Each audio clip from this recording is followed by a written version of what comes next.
Américain. Super, bravo, bravo, bravo. Il marche bien celui-là. Je ne sais pas si vous avez remarqué depuis le début, mais j'aime bien parler de moi.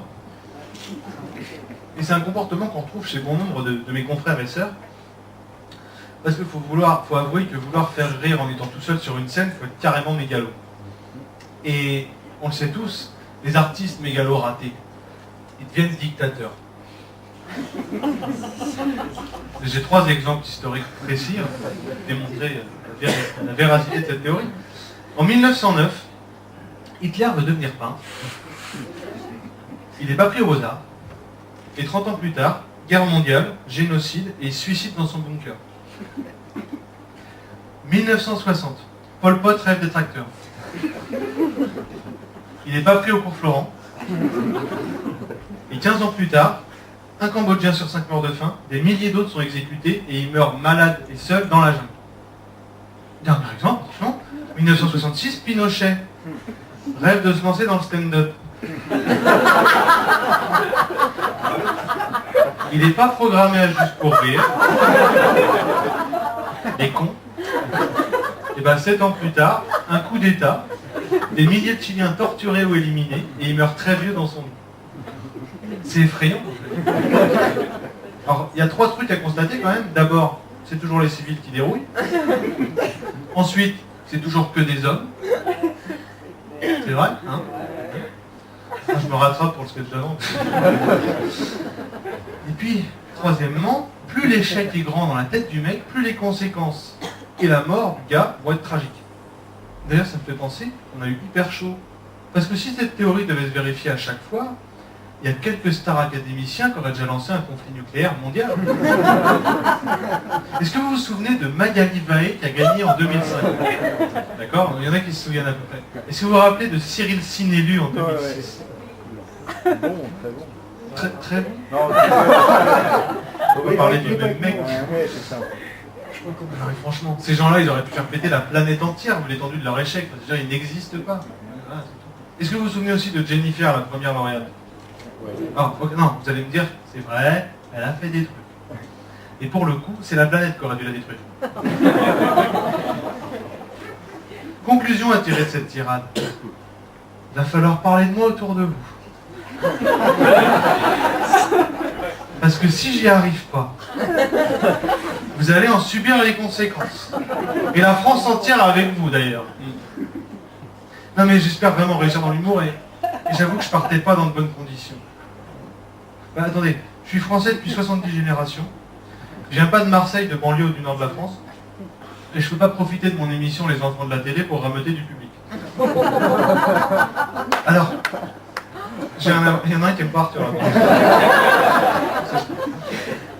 Alors, j'ai un avantage indéniable, je suis quand même issu d'une minorité visible. Ah bah les blancs, blonds aux yeux bleus, on est de moins en moins. Alors attendez, je me plains pas. Attendez, on a eu notre petit succès entre 1933 et 1945. Surtout en Allemagne.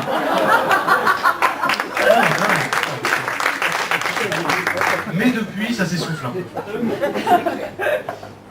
Enfin, vous savez, si on doit me définir, hein, c'est ça, je suis donc un blanc. Et parfois, ça m'ennuie. C'est hyper salissant, blanc. Non, mais depuis, dans toute l'histoire, les blancs ont plus sali l'humanité que toutes les autres couleurs. Attendez, entre la colonisation, l'esclavage, les Indiens d'Amérique et Jean-Marie Bigard, ils ont fait du mal, les blancs. Alors sinon, comme autre couleur, en France, il y a noir ou arabe. Ah, j'entends déjà des gens me dire, ouais, arabe, c'est pas vraiment une couleur. Si. C'est la préférée des mecs d'extrême droite. Enfin, si on suit le précepte qui aime bien châtie bien, c'est leur préféré. Vous savez, moi personnellement, en plus, j'ai pas de problème avec les couleurs. Hein. Je m'en fous. Vous pouvez être jaune, vert, bleu, peu importe. Ça n'a vraiment aucune importance pour moi. Par contre, je me rends compte d'un truc, c'est que bientôt, on ne dira plus que des Français de couleur. Tous les Français sont un petit peu de couleur. Et là où quelques autres, et moi, sont dans la merde, c'est que le blanc, en réalité, c'est pas une couleur. Honnêtement, je pense que la relation conflictuelle entre personnes de couleur, de religion, d'ethnie ou d'idéologie différentes changeront et s'arrêteront le jour où on fonctionnera comme les chiens. Mais je vais développer. Hein.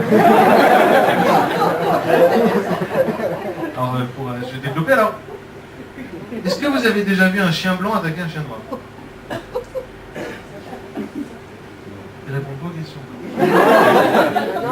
Non. Oui. Oui, bon, alors, si vous avez déjà vu ça, il y en a qui répondent oui, c'est même pas ce que j'ai demandé. Oui, on y répond, comme ça il continue. Non, tu vois, et du coup, c'est pas une question de couleur, mais une simple question d'odeur. Plus précisément d'odeur anale, d'ailleurs. Alors, imaginons 30 secondes que le monde des hommes fonctionne comme celui des chiens. Imagine les champs de bataille. Le bordel. Les mecs qui fouettent dans les champs de bataille. Du coup, l'ennemi serait plus forcément l'étranger, l'autre. Non, ça pourrait être ton meilleur pote, celui qui est juste à côté de toi et qui a oublié de prendre sa douche ce matin et qui a oublié son rouleau de PQ dans sa tente. Tu vois, ce serait lui ton ennemi. L'ONU, ce serait déjà le bordel. Mais ce serait du délire. Bon, alors, bon les garçons, là, on baisse les pantalons, on va voter une résolution, là. Oula, il y a un veto de nos amis russes, là.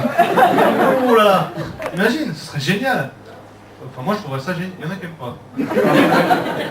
Non, mais franchement, moi, je trouverais ça mortel. Alors, du coup, il n'y aurait plus de guerre pour des histoires d'argent, de pétrole, de religion. Non, ce serait fini, tout ça. Du coup, ça résoudrait en plus les problèmes d'hygiène dans le monde. Et il flotterait sur Terre une agréable et délicieuse odeur de paix.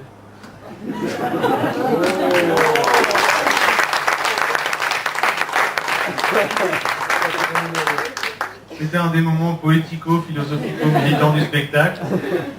Je suis désolé de vous le dire, il peut y en avoir d'autres. En tout cas... En tout cas, j'ai parlé de chiens, de guerre, de musique et de racisme, et vous avez rigolé. Ce qui prouve qu'on peut rire de tout. Non, c'est sûr, pas avec n'importe qui. Parce que si vous faites une blague misogyne à une manif ni pute ni soumise, c'est un peu moyen. Si vous faites une blague raciste ou antisémite à un congrès de la LICRA, c'est chaud aussi. Ou si vous faites une blague homophobe à une soirée chez Laurent Ruquier. Et toutes ces blagues que je viens de citer, tout ça, ça peut marcher, ça fait rire des gens, mais dans un contexte précis. Un groupe d'hommes, des bières et un match de foot à la télé. Bref, n'importe quelle soirée avec mes potes. En fait.